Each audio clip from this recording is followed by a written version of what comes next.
Et surtout, vous pouvez laisser un avis avec des petites étoiles sur Apple Podcast et sur Spotify. Aujourd'hui, on retrouve Laurent Perronnet qui nous avait parlé des Vikings dans de précédents épisodes et cette fois-ci, on va parler du peuple Sami. Salut Laurent, ravi de te recevoir à nouveau dans le podcast.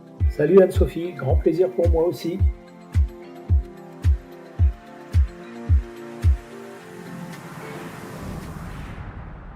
Les Samis, c'est un peuple autochtone qu'on trouve au nord de la Norvège, de la Suède, de la Finlande, ainsi qu'au nord de la péninsule de Kola en Russie, zone géographique connue sous le nom de Laponie. Alors quand j'ai fait l'appel aux questions pour les auditeurs, j'ai eu beaucoup de gens qui étaient ravis qu'on fasse des épisodes à ce sujet, car on trouve peu d'infos sur ce peuple. Autant il y a plein de documentaires sur la Norvège, sur plein de thèmes différents, mais c'est vrai que sur les Samis, il n'y a pas grand-chose. Je suis donc ravie de pouvoir discuter avec toi aujourd'hui pour en apprendre un peu plus. Alors, où et quand commence l'histoire du peuple Sami ? Alors, en Scandinavie du Nord, essentiellement. Pour ce qui est de la Norvège, on peut descendre jusque Trondheim. Donc moi, j'aurais tendance à dire que Trondheim se trouve plutôt au centre de la Norvège, mais c'est vraiment la Laponie méridionale, le grand sud Sápmi, et ça remonte à partir de Trondheim, donc tout le long de la Norvège jusqu'à l'extrême nord. Ça prend tout le nord de la Suède et de la Finlande à partir du cercle polaire arctique, et comme tu le disais tout à l'heure, une partie de la péninsule de Kola côté russe. C'est un vaste territoire qui fait 400 000 km², donc c'est une très grande surface. C'est grand. Et ouais, c'est grand. C'est-à-dire pour donner une idée aux auditeurs, la France fait 672 000 km². Là, on est à 400 000, donc on est à plus des 2 tiers. En termes de population actuelle, en France, tu as 68 millions d'habitants. Là-haut, dans cette partie qu'on appelle la Laponie, il y a 750 000 habitants. Il y a une densité de population, si je compte la Russie, parce que la Russie, c'est un peu spécial. Tu vois, la presqu'île de Kola, il y a 900 000 habitants dans la presqu'île de Kola, mais tu vas trouver seulement 2000 Samis. Et donc, moi, je la prends pas, je trouve qu'elle n'est pas représentative pour prendre en compte l'ensemble de cette population. Donc, quand je dis 750 000 personnes en Laponie, j'exclus la Russie. Donc, si je rajoute la Russie, ça fait 1 800 000 personnes, ce qui nous fait une densité d'habitants de 4 habitants au kilomètre carré. Si j'enlève la Russie, on tombe à 1,8 habitants au kilomètre carré, là où en France, on est à 119. Voilà, comme ça, les gens peuvent bien se rendre compte qu'on est dans un endroit absolument Comme ça, c'est clair. désert. Enfin, désert, Exactement. Il y a beaucoup de vie, mais il y a peu d'humains, en fait. Mais très étalé. Et voilà, ils sont très, très étalés en plus. Donc, ils sont répartis dans une grosse vingtaine de villes sur l'ensemble du territoire, et le reste, c'est vraiment des petits villages. Les agglomérations sont espacées parfois d'une centaine de kilomètres.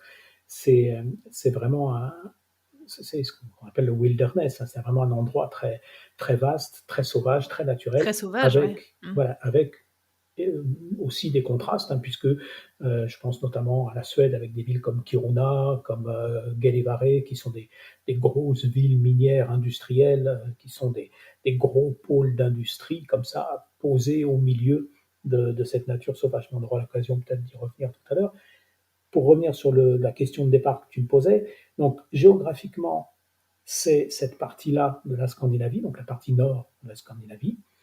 Et depuis quand? Depuis très très longtemps, puisque les premières traces d'humanité qu'on a à cet endroit-là, qui sont donc les ancêtres des Samis, remontent à 6000 ans. Et on les trouve sur les pierres qui longent le fjord d'Alta, à Alta. C'est un site de gravure rupestre qui est classé au patrimoine mondial de l'UNESCO et qui regroupe des centaines et des centaines de gravures qui se sont étalées du 5e millénaire jusqu'à moins 500 avant Jésus-Christ. Donc il y a eu là une population qui s'est relayée pendant de très très nombreuses années et des siècles millénaires. Et ces populations-là on pense donc qu'elle venait des régions de l'Est, des régions ouraliennes, ce qu'on appelle la finno-ougrie. C'est la langue sami, tout comme la langue finnoise, finlandaise, sont des langues finno-ougriennes, donc qui viennent de ces régions-là. Et on pense donc, on est sûr à peu près que ces populations ont migré vers ces régions-là il y a environ, les traces qu'on a, je te dis, c'est 6000 ans. Ça peut être aussi avant, parce qu'on n'a pas forcément tout découvert.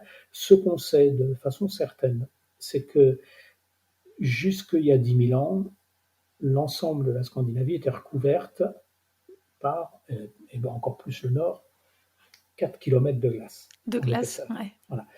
Et pendant le dernier dégel, tout ça a fondu. Il y a tellement de glace qui a fondu que ça a relevé le niveau des mers de 120 mètres, ce qui est absolument colossal. Et Ouais, c'est énorme. ça a créé le relief de la Norvège, de la Suède et de la Finlande, qui sont des reliefs très différents, puisque le relief de Norvège était, il y a deux plaques terrestres qui se rencontrent sur le relief norvégien. Donc le glacier, en s'effondrant, a raclé ça comme du papier de verre, et ça a créé les fameux fjords et ces pics de montagne. Donc la Norvège se caractérise géographiquement par des plaines, des vallées, des montagnes, des fjords, de l'eau de mer qui rentre à l'intérieur des terres.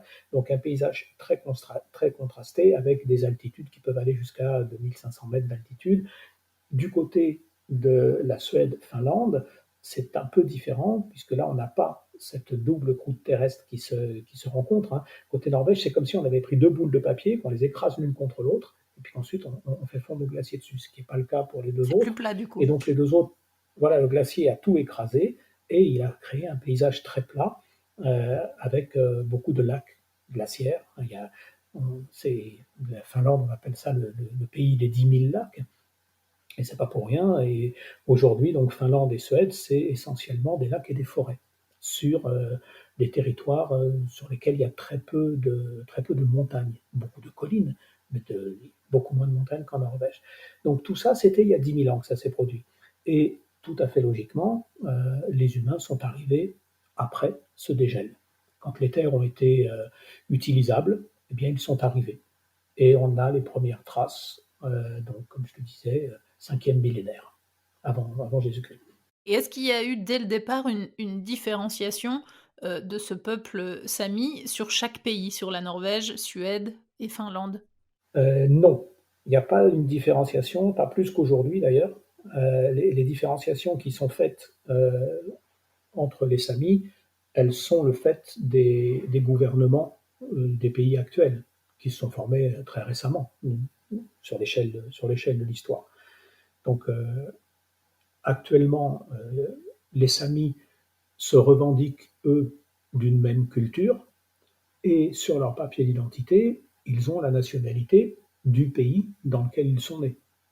Mais eux-mêmes, ils sont obligés de reconnaître les frontières, hein, parce que légalement, tu es obligé de respecter ça. Mais par contre, historiquement et dans l'élevage des rennes, les rennes, eux, ne connaissent pas de frontières. Donc comme l'élevage de rennes, c'est suivre le renne à travers ses migrations, eh bien, de tout temps, on le suivait. Ce qui, historiquement, au fil du temps, a posé différents problèmes qu'il a toujours fallu résoudre. Tu vois, la Norvège, qui en 1905 devient indépendante, hein, elle trace une frontière puisqu'elle devient indépendante de la Suède. Et là, on va rencontrer à ce moment-là des problèmes pour les transhumances qui jusqu'alors se faisaient sans aucune difficulté de l'actuelle Norvège à la D'un Suède. pays à l'autre. Ouais. Voilà. Donc voilà, tout ça, ce sont les États qui définissent les frontières, le peuple sami, ses origines géographiques, sa culture, sa langue, c'est une unité. Alors une unité qui connaît des variantes, bien sûr, mais c'est une unité qui ne se reconnaît pas à travers, en tout cas qui ne se définit pas par les frontières des pays actuels, Norvège, Suède, Finlande. Et est-ce qu'ils ont des noms différents, les Samis de Norvège, les Samis de Suède et les Samis de Finlande? Non, justement. Alors ils parlent tous la même langue. C'est la même langue, mais qui comporte des variantes. Il y a beaucoup de dialectes aussi dans la langue sami. Voilà, il y a 9 dialectes dans la langue sami. Mais ces dialectes ont tous la même racine finno-ougrienne. Donc il y a beaucoup de points de contact entre tous ces dialectes. Et quand, par exemple, il a été décidé de transposer cette écriture pour pouvoir, enfin cette langue pour qu'elle puisse être écrite, ce qui s'est fait quand même très récemment. Les premières tentatives d'écriture ont été faites en 1832, C'est récent, ouais. donc c'est très récent, 1948, et on est d'accord sur une langue écrite officielle pour tout le peuple sami depuis 1979. Ouais, c'est super récent.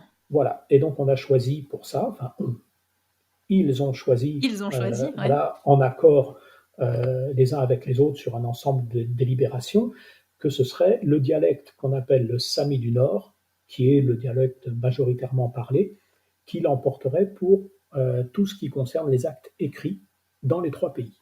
Question d'auditeur, il y a Eva qui demande: est-ce qu'il y a de l'enseignement au sujet des Samis dans les écoles norvégiennes?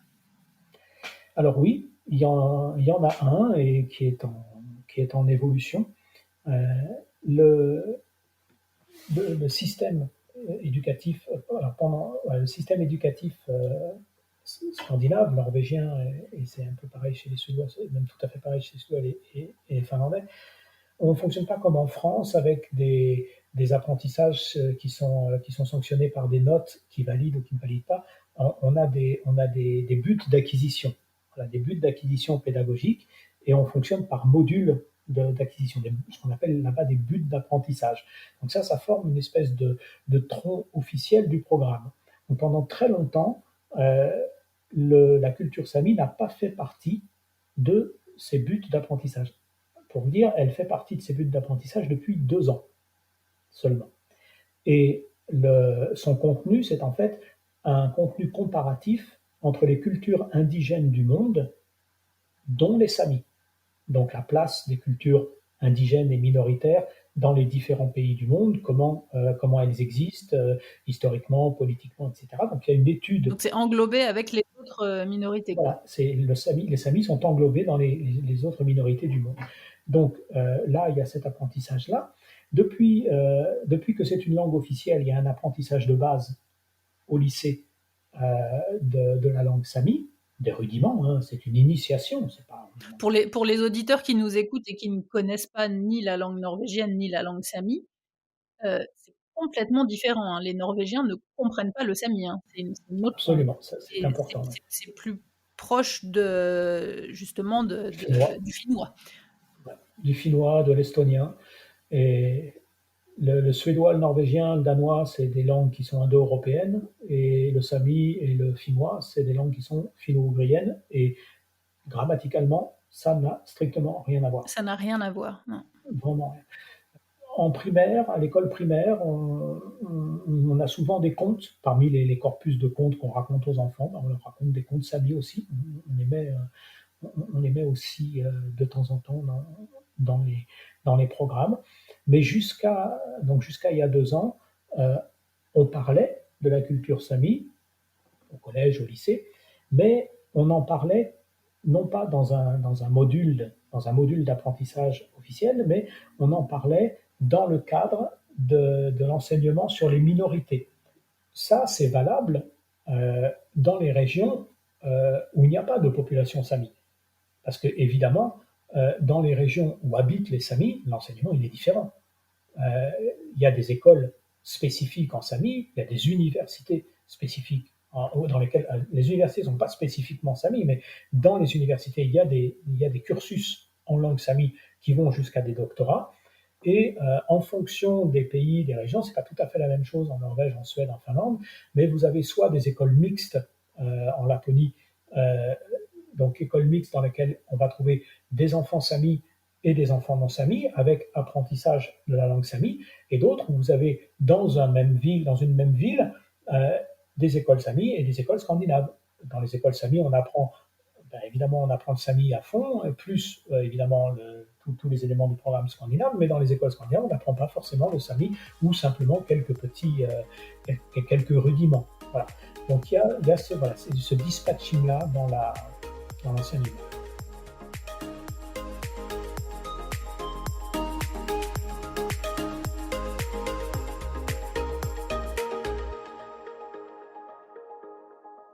petite parenthèse, d'où vient le nom Sami?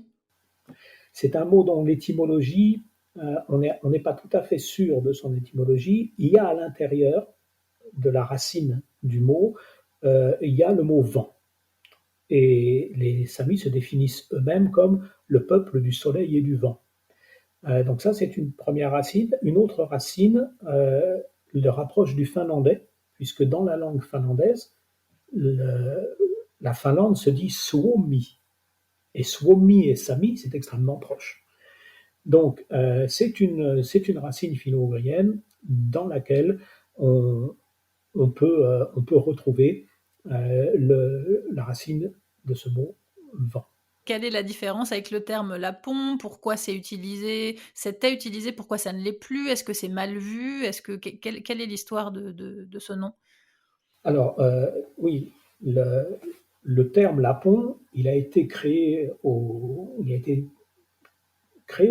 siècle, XVIe, XVIIe siècle, par des Suédois. C'est un mot suédois qui dit lapiche, et lapiche, ça fait Laponia, Laponie, et c'est un mot très péjoratif. C'est un mot qui veut dire guenille, clochard, donc un mot un mot qui a été créé spécialement pour rabaisser ce peuple.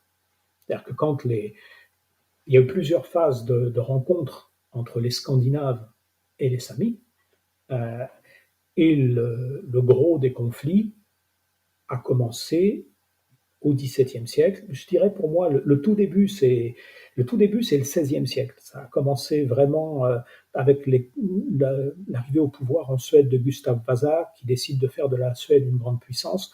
Pour faire une grande puissance, il faut qu'il ait des richesses. Quelle est la richesse de la Suède à ce moment-là? C'est le bois, mais il n'y a pas de route. Donc, il a l'idée assez géniale pour l'époque de relier l'infinité de lacs qu'il y a en Suède par des canaux. Et donc, en reliant lac par canot, tu peux redescendre du fin fond de la Laponie du Nord jusqu'au sud le plus extrême, et tu peux acheminer le bois par voie liquide. Et donc, à partir de là, il y a eu tout un mouvement qui s'est fait vers le nord pour utiliser le bois et faire du bois une richesse quasi industrielle de la Suède, parce qu'il faut bien se représenter qu'au XVIe siècle, tout est fait en bois. Les maisons sont faites en bois, les bateaux sont faits en bois, on a besoin de bois pour absolument tout, et la Suède en regorge. Donc voilà, Vasa, il va enrichir son pays de cette façon-là, et ça a pour conséquence que les immenses étendues du Grand Nord, qui sont très très riches en forêt et en bois, elles vont voir arriver les premiers colons. Donc, XVIe, XVIIe siècle. Ensuite, on va trouver à partir du XVIIIe et puis vachement exploité au XIXe, on va s'intéresser non plus aux arbres mais au sous-sol, et on va commencer à exploiter le minerai avec les fameuses mines justement de Gällivare et de Kiruna. Et donc c'est à ces périodes-là que le mot lapiche va apparaître pour désigner ces gens qui vivent mais d'une manière totalement opposée à celle des Scandinaves. Les Scandinaves, ce sont des sédentaires qui ont un dieu monothéiste, une organisation de vie, une journée de travail, des valeurs, et tout ça, les Samis ne l'ont pas. Eux, ce sont des nomades qui vivent par petites communautés. L'argent, par exemple, ça n'existe pas à la base dans la communauté Sami. On est dans une culture d'autosuffisance autour de la transhumance des rennes. Et donc, ces gens qui sont considérés comme des sauvages, quand il y a les premières rencontres, eh bien, ils sont aussi nommés comme des sauvages, et c'est pour ça que ce mot est inventé un petit peu pour les rabaisser. Alors, tout le monde a pris l'habitude d'employer ce mot je dirais jusque dans les années 1980, et un peu une forme de révolte du peuple sami pour retrouver une identité qui était quand même vraiment en train de disparaître à ce moment-là. Bon, on en reparlera peut-être un peu plus tard, mais voilà, ces mouvements politiques ont eu beaucoup d'incidences, notamment l'incidence de faire reconnaître la langue sami comme langue officielle en Norvège, par exemple, ce qui n'était pas le cas avant les années 1980, tu te rends compte, hein. 1980, c'est extrêmement récent. C'était pas officiel comme langue. pour les auditeurs qui nous écoutent et qui sont en train d'apprendre le norvégien, en termes de langue, alors il y a beaucoup de dialectes différents dans la langue parlée, mais dans la langue écrite, il y a 2 langues, officielles en Norvège. Il y a le nynorsk et le bokmål, mais en vrai, en Norvège, il y a 3 langues. Il y a le nynorsk, le bokmål et le sami. Voilà, tout à fait, depuis les années 80 donc. Et donc, c'est à partir de ces années 80 que la langue sami, les Samis ont décidé que ce serait peut-être quand même judicieux, pertinent et important de ne plus les appeler lapons. Ce mot qui avait perdu évidemment de son sens péjoratif, parce que il y a très peu de gens, très très peu de gens aujourd'hui à l'extérieur, des gens qui ne sont pas concernés, qui savent que lapon, ça vient de la racine grammaticale clochard, guenille. Donc bon, c'est rentré dans le langage courant, et encore aujourd'hui, hein, énormément de... il suffit de regarder des brochures touristiques. Oui, c'est vrai, c'est encore utilisé, hein. Mais voilà, la réalité de ce mot, c'est celle-là. Et par rapport à cette réalité, il est toujours très important de rester un peu focus sur la réalité des mots, sur ce qu'ils désignent. Un mot a été inventé avec une intention. Cette intention-là, elle est péjorative, donc il est important de changer le mot et de l'appeler dans la langue des gens. C'est comme les Esquimaux, qu'on a appelés Esquimaux pendant très longtemps, alors que leur nom, c'est Inuit. Et Inuit, C'est ça veut vrai. dire être humain. Aujourd'hui, tout le monde appelle les Inuits des Inuits, on les appelle plus des Esquimaux. Et ben c'est pareil, c'est ce qu'il faut arriver à faire avec les Samis. Leur nom, c'est Sami, et c'est pas Lapon. Dans mon appel aux questions pour les auditeurs, j'avais reçu une question de Eva justement qui parlait de la comparaison avec les peuples ancestraux, avec les Inuits au Canada, et qui demandait est-ce que les Samis occupent des territoires ancestraux définis, justement comme certaines Premières Nations et Inuits au Canada? Alors en théorie, oui. C'est-à-dire que, mais le traitement n'est pas le même pour tous. C'est-à-dire que la Norvège, par exemple, a signé un document qui s'appelle l'IoT 169 et qui est précisément en relation avec cette question des territoires ancestraux. Et donc c'est un arrêté qui stipule que les peuples ayant vécu de toute éternité sur un territoire, mais n'en ayant pas la propriété, parce qu'il faut bien dire que la propriété, c'est un concept tout à fait occidental, européen, et pas du tout pertinent, ça n'existe pas dans ces cultures. À la base, on n'est pas propriétaire du sol, on est dessus, Ils sont mis là et c'est tout, ouais. mais on est possesseur de rien. Donc c'est pour lutter contre ça, hein, contre ce droit que les Scandinaves se sont octroyés avec des signatures d'actes de propriété. Bon, on estime donc par le biais de cette IoT 169 que un peuple qui est là avant les colons qui ont signé ces papiers a un droit sur ce territoire. La Norvège l'a signé, mais pas la Suède ni la Finlande. Donc du côté suédois et finlandais, ça se fait un peu au coup par coup, c'est-à-dire qu'on reconnaît des territoires. Tu vois, pour ce qui est de la Suède, au XIXe siècle, l'État suédois a racheté une grande quantité d'espace à des agriculteurs suédois pour les octroyer à l'élevage de rennes. Parce qu'à ce moment-là, il y a eu une décision de permettre la poursuite de l'élevage de rennes par les Samis. Et d'ailleurs, cet achat forcé des terres appartenant entre guillemets, parce qu'elles appartenaient à des gens qui étaient venus la voler quelques siècles avant, hein, mais cette sorte de restitution a été faite parfois par la force, c'est-à-dire qu'en fait les paysans étaient obligés de vendre leurs terres à l'État, et ça laisse des traces, puisque encore aujourd'hui, on voit ressurgir, plus d'un siècle et demi plus tard, on voit ressurgir ça, notamment en Suède, où les dernières élections là, qui ont eu lieu il y a quelques jours au Parlement ont amené l'extrême droite au pouvoir en Suède, enfin en tout cas lui ont donné une place importante, et l'un des arguments de cette extrême droite suédoise concernant les Samis, c'est justement qu'à l'époque, au XIXe siècle, les paysans avaient été un peu forcés à donner leurs terres, et que c'était parfaitement injuste par rapport à cette population, et que donc il fallait reprendre la terre aux Samis. Voilà. Donc, il y a des territoires ancestraux, ils existent, ils sont reconnus d'une manière officielle en Norvège, ce qui n'empêche pas la Norvège de faire des coups tordus sur ces mêmes territoires quand ils en ont besoin. Alors quel coup tordu il y a eu? Et ben, par exemple, la Norvège actuellement est en train d'installer dans le Repparfjorden. Alors Repparfjorden, toi tu dois connaître parce que c'est sur la route, c'est après Alta, c'est à à peu près 2 heures de route au nord d'Alta, Au nord, à ouais. l'embranchement de Scheidi.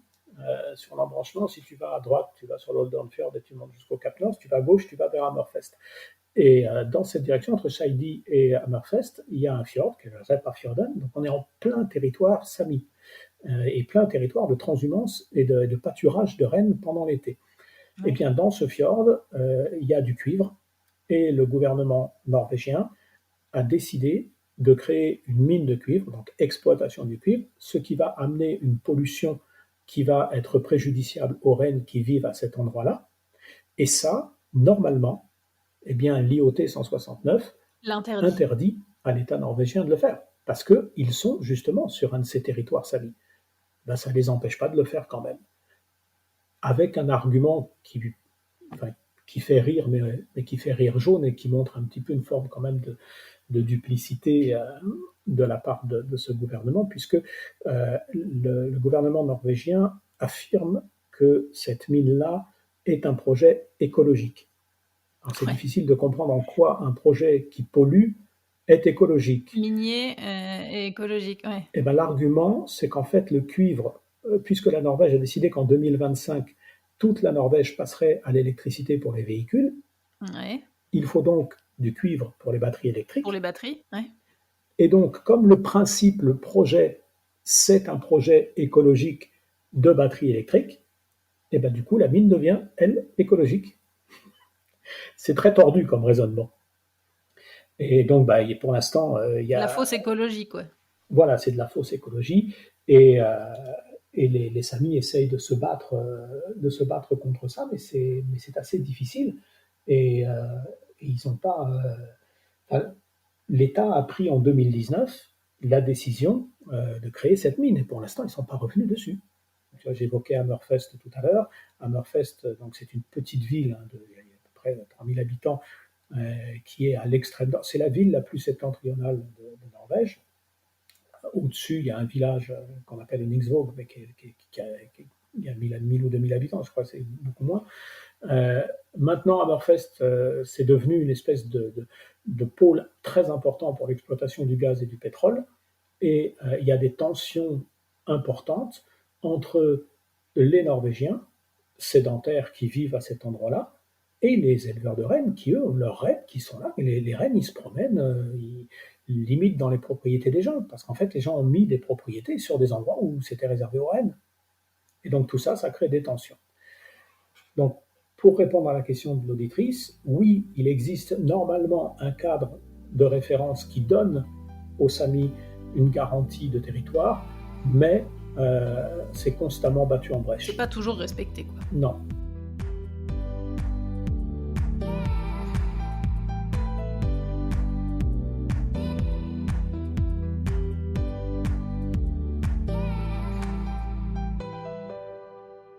Pour revenir un petit peu au quotidien, à leur vie, comment vivaient-ils à l'époque, ce peuple sami, et comment vivent-ils maintenant? Quelle a été l'évolution de leur vie, de leur culture, de leur tradition? Alors, à la base, c'est une culture nomade. Non, alors, on est nomade, semi-nomade, c'est-à-dire que euh, on se déplace à certains moments de l'année et à d'autres moments, on reste sédentaire. On ne se déplace pas non plus de la même façon en fonction des territoires. Comme je te le disais tout à l'heure, la Norvège est différente du point de vue géographique de la Suède et de la Finlande. Donc les migrations des rennes ne sont pas tout à fait les mêmes. Et la vie des Samis, elle est rythmée depuis le XVIe siècle par les migrations des rennes. Alors, à l'origine, la structure familiale, la structure Sami a toujours été une structure de clan de famille. Alors, famille au sens large du terme, ça pouvait inclure, je dirais, jusqu'à une quinzaine de personnes, grand maximum. Euh, Vous aviez les parents, les enfants, les grands-parents, les oncles, les tantes, et tous ces gens formaient une communauté, et cette communauté élevait les rennes. Alors, élevaient les rennes donc à partir du 15e, non pas 16e. Auparavant, ils chassaient le renne. On a des traces archéologiques qui nous montrent des pièges que les Samis utilisaient pour attraper ces Donc animaux. ils sont passés de chasseurs à éleveurs. Voilà, ils se sont rendus compte en fait que ces animaux étaient des animaux très grégaires, qu'ils avaient des déplacements archaïques et ataviques qui les amenaient régulièrement aux mêmes endroits et que finalement on pouvait passer plutôt qu'à une culture de chasse, à une culture de pastoralisme qui constituait en les accompagner sur leurs déplacements, les protéger des prédateurs et prélever sur le troupeau ce dont la communauté humaine avait besoin pour vivre. Et ça, c'est le mode de vie fondamental de la culture Sami. C'est pour ça qu'aujourd'hui encore, les Samis estiment que sans l'élevage de rennes, la culture disparaît. D'ailleurs, dans l'ensemble du pays Sapmi, donc la Laponie en langue Sami, ça se dit Sapmi, donc S-A-P-M-I. Donc sur l'ensemble du territoire Sapmi, il y a à peu près 88 000 Samis. Et ben, sur ces 88 000, il n'y en a que 10% qui pratiquent l'élevage du renne, qui élèvent des rennes et donc qui vivent selon le mode de vie traditionnel. Ça fait effectivement qu'ils sont très très fragiles par rapport au poids des États scandinaves. Hein. On imagine, c'est vraiment David contre Goliath. Mais les autres, du coup, ils ont des activités, un travail normal. Voilà, c'est ça. Les autres sont de naissance samis, mais ils ne vivent pas. Suivant les traditions samis, donc il y en a très peu finalement en pourcentage, alors qu'ils vivent traditionnellement. Voilà, tout à fait. La culture sami, c'est la culture de l'élevage du renne. Après, tu peux être né sami, mais si tu deviens, je ne sais pas moi, technicien sur un bateau, travaillant dans une usine, médecin dans un hôpital, tu cesses d'être sami, puisque tu ne pratiques plus l'activité qui définit la culture. Qui définit, ouais, c'est ça. Et donc, il y a des gens au milieu de ça qui, parce que c'est très difficile de vivre de l'élevage de rennes. Ça doit donner lieu à des espèces de crises d'identité, du coup, parce que ces gens-là, ils se disent, mais je suis Sami de par mes origines, de par ma culture et mes envies, mais je ne suis pas Sami parce que j'élève pas de rennes. Du coup, ça doit être compliqué de se placer là-dedans. Oui, c'est pas toujours facile. Et par contre, si on veut pouvoir s'intégrer à la culture sami et qu'on est sami, on est très bien accueilli. Euh, on a on a plutôt l'effet inverse, c'est-à-dire il y a eu un tel travail des États scandinaves pour dénigrer cette culture que beaucoup depuis la fin de la Seconde Guerre mondiale jusque dans les années 70, on a tout fait pour que les Samis aient honte d'eux-mêmes. Donc il y a eu à cette époque effectivement énormément de Samis qui sont partis du monde Sami, de l'élevage de rennes, de cette vie dans la nature. Parce que élever le renne, qu'est-ce que c'est concrètement? C'est vivre dans la forêt, dans la montagne, une grande partie du temps, être dans un contact très proche avec les animaux, avec un travail qui est difficile, un travail qui se fait donc complètement ailleurs que dans le monde des villes, que dans le monde urbanisé, donc une vie un peu marginale finalement. Hors du temps presque. Et tout à fait hors du temps, parce que le temps des humains qui est rythmé par une montre et par l'économie, c'est pas le même que le rythme de déplacement des rennes. Et donc, on n'a pas le même mode de vie.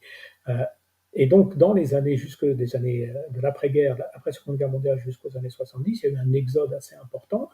Et puis, c'est vraiment après ce qu'on a appelé l'ère de la honte en Norvège, donc la fin des années 70, avec les événements d'Alta, hein, qu'il y a eu une prise de conscience et que les Samis se sont réappropriés leur culture. Alors aujourd'hui, ce qu'on voit, c'est que comme il est quand même très dur de vivre et de subvenir à ses moyens, à ses besoins, en élevant simplement le renne, on est souvent obligé d'avoir d'autres. Donc dans un couple, il y en a un des deux qui fait pas l'élevage, tu as souvent la femme.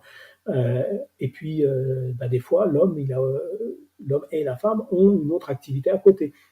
Je connais par exemple un gars qui, alors lui, c'est le fils d'un vieux Sami très très connu en Norvège, mais alors il est connu parce que quand on a commencé le tourisme moderne dans les années 80, dans les années 1980-90 en Norvège, et que les agences ont commencé à faire des photos.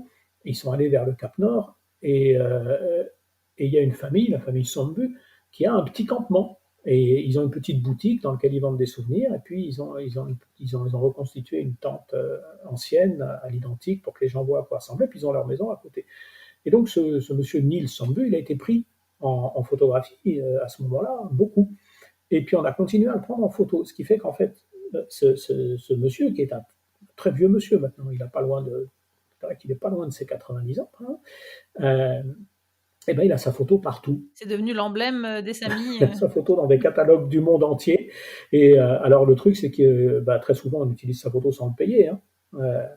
Il y a des bus qui ont sa photo dessus, mais je pense qu'il est même pas au courant. Et donc le fils de ce monsieur vient l'aider l'été pour travailler avec le troupeau de rennes, mais le reste du temps, il est dentiste à Tromsø. Et donc, tu vas croiser en été dans les pâturages samis à travailler tout à fait comme un sami, à mettre le costume traditionnel dans les moments de tradition, et en même temps, ce gars est dentiste. Bon, ben ça, c'est des profils qu'on rencontre. Le costume traditionnel Sami s'appelle? Ça s'appelle le gakti. Et donc, on a ce type de configuration, on va les retrouver. Le tourisme, dernièrement, s'est beaucoup développé. Donc c'est vrai que, enfin, moi, la plupart de tous les Samis que je connaisse se travaillent et dans l'élevage de rennes et dans le tourisme, en fait. Voilà, tout à fait. Et le tourisme, ça a été un peu quelque chose à double tranchant parce que dans un sens, ça a apporté une activité économique et notamment l'artisanat. Parce que l'artisanat, c'est vendre des objets de la culture sami, donc des couteaux ouvragés, des bols, des tasses, des vêtements, des bijoux. Alors, ça, c'est très important parce que c'est un artisanat qui existe depuis des siècles et qui est donc un lien fondamental avec les éléments de la culture sami. Donc, qu'il y ait un débouché économique qui permette de vendre ces productions, ça justifie de les faire parce que ça a une rentabilité, et en même temps, c'est beaucoup plus qu'une rentabilité puisque ça relie à l'histoire de son propre peuple. Et ça, c'est vrai que c'est arrivé avec le développement du tourisme. Ça, c'est le côté positif. Après, il y a des côtés aussi négatifs à ça. Je vais prendre un exemple qui est celui du marché de Jokkmokk. Jokkmokk, c'est en Suède, et c'est le plus grand marché sami de toute la Scandinavie. Et c'est aussi le plus ancien, il a plus de 400 ans. Et les Samis qui ont été pendant extrêmement longtemps, donc très très disséminés en très petit nombre sur un immense territoire, pour éviter les risques de consanguinité, avaient régulièrement des lieux de rassemblement dans lesquels toutes les familles des quatre coins de Scandinavie pouvaient se retrouver, et donc c'est là que des unions pouvaient avoir lieu. Et autour de ces rassemblements, évidemment, il y a du commerce, il y a des fêtes, etc. Donc il y en a un qui perdure aujourd'hui, qui est le marché de Jokkmokk, qui a lieu le premier week-end de février de chaque année. C'est une véritable vitrine de l'artisanat sami, puis également des divertissements sami, toutes ces choses-là, des conférences également, des spectacles. Mais le côté un peu négatif de tout ça, c'est que l'image que renvoie le marché de Jokkmokk, c'est une belle culture qui s'épanouit.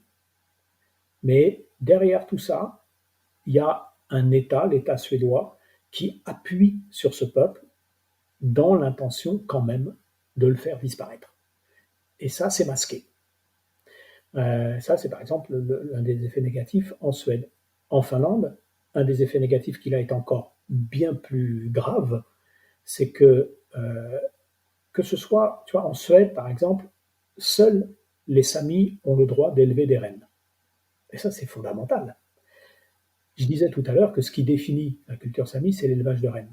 Si tu leur enlèves l'élevage de rennes, ils n'ont plus le lien culturel avec leur monde. C'est exactement comme les Inuits, qui étaient des pêcheurs, des chasseurs-pêcheurs. Aujourd'hui, ils ne peuvent plus l'être. Avec ce qui est devenu le Groenland, il n'y a plus de place pour ça. Et il y a une crise identitaire énorme chez ces gens, qui est combattue au niveau politique, où on essaye de retrouver un peu justement ces gestes ancestraux. Bon, En Laponie, on n'est pas encore à cet extrême-là, mais on se dirige vers. Et si on coupe l'élevage de rennes, alors à ce moment-là, tout ça va disparaître. La culture va disparaître et donc le peuple disparaîtra. Parce que un Sami, c'est pas une ethnie, c'est une fonction, c'est une activité.